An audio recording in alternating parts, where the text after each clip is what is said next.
Pispis na yan, ah. Ay, ikaw wag ka na rin. Diyan ka rin, ha?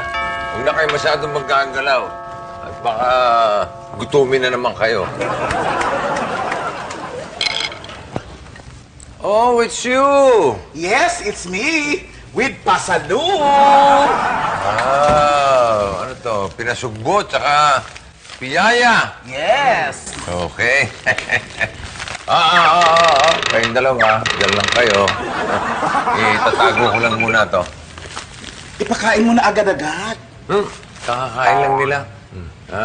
Masyadong nadala sa Hachichismis. Ayan, oh. Nagtumba yata ng tigisang dosenang banana at kamote Q. Ayos.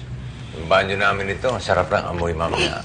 Mga pala, huwag kang makikinig ha sa mga kung ano man ang sasabihin itong dalawang ito. Naghahanap lang yan ng dahilan para kumain. Sabi ko lang to. Ano ba kasing balita?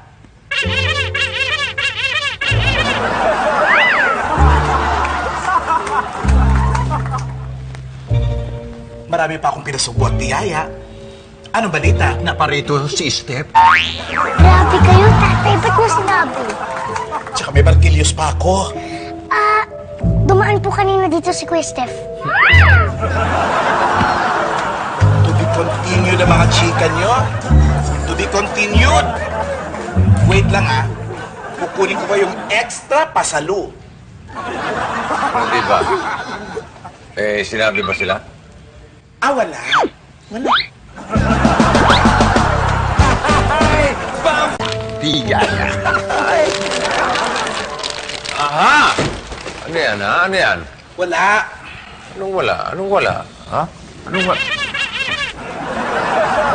Wala pala, ha? Tayo.